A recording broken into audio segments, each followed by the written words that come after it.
Hello everyone, আবারও সবাইকে নিয়ে আসলাম সুমি রান্না করে। তো আজকে আমি এখানে একটা সিম্পল রেসিপি বানাচ্ছি। খুব কম সময় লাগে, সময় হাতে বেশি না থাকলে ঝটপট নাস্তার জন্য এটা খুব বেস্ট। এটা মানে আন্ডা ভুজিয়া, মানে ডিমের ভুজিয়া। এটা পরোটা বলো, রুটি বলো আর পুরি বলো, সব কিছুর সঙ্গে খুব টেস্টি খেতে, সময়ও খুব কম লাগে। তো চলো বানাই। এখানে আমি সব কিছু কেটে রেডি করে নিয়েছি। 3টা পেঁয়াজ কুচি করে নিয়েছি, 2টা টমেটো আর অল্প কারি পাতা নিয়েছি, অল্প আদা কুচি আর নিয়েছি কাঁচা লঙ্কা কুচি। চলো এবার বানানো শুরু করা যাক। এখানে আমি একটা কড়াই বসিয়ে দিয়েছিলাম, তেল অল্প দিয়ে দিয়েছি, মোটামুটি গরম হয়ে গেছে। চলো এবার পেঁয়াজ কুচিটা দিয়ে দিচ্ছি।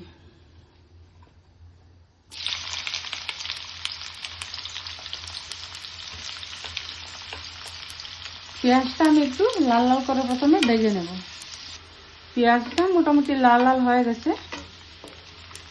এখন আমি দিয়ে দিচ্ছি টমেটো কুচিটা।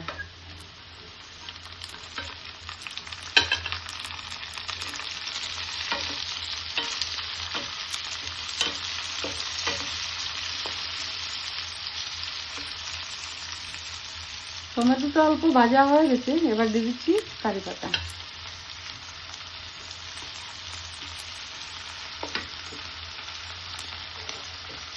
এবার আদা কুচি আর কাঁচা লঙ্কাটাও দিয়ে দিচ্ছি। দিয়ে সবগুলোকে একটু ভালোভাবে ফ্রাই করে নেব যতক্ষণ টমেটোটা একটু নরম না হয়ে আসছে। মোটামুটি ভাজা হয়ে গেছে, টমেটোটাও নরম হয়ে গেছে। এবার আমি গ্যাসটা কম করে দিচ্ছি, দিয়ে কিছু মশলা এখানে অ্যাড করব। প্রথমে দিচ্ছি নুন, নুনটাও স্বাদ মতো।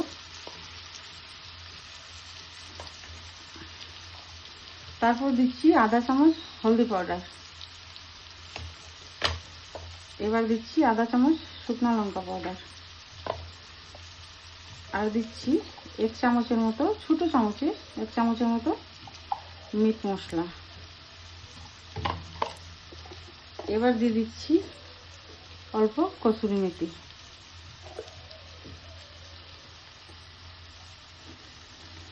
আর এখানে দিচ্ছি অল্প চিনি। এটা মিষ্টির জন্য না, শুধু ব্যালেন্সটা রাখার জন্য, আর কালার খুব সুন্দর আসে তাই। দিয়ে সবগুলো আমি ভালো করে মিক্স করে নেব। 1-2 মিনিটের মতো ভেজে নেব মশলাটা। আর গ্যাসটা কিন্তু এখন একদম কম করে রেখেছি। দেখো সবগুলো একদম খুব সুন্দরভাবে ভাজা হয়ে গেছে। এবার আমি এটাতে ডিমগুলো দিয়ে দেবো। এখানে আমি 6টা ডিম নিয়েছি। এবার ডিমটা ঢেলে দিচ্ছি।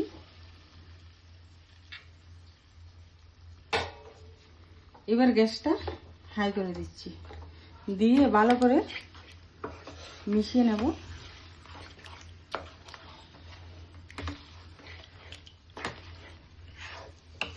বেশি না, 3-4 মিনিটের মতো ভাজলে হবে।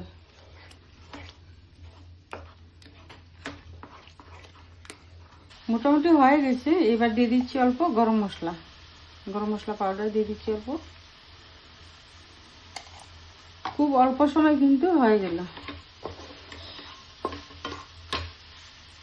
এই যে দেখো রেডি হয়ে গেল আন্ডা ভুজিয়া।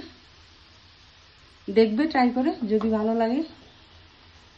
যারা আন্ডা খেতে ভালোবাসে না, আশা করি তাদেরও খুব ভালো লাগবে।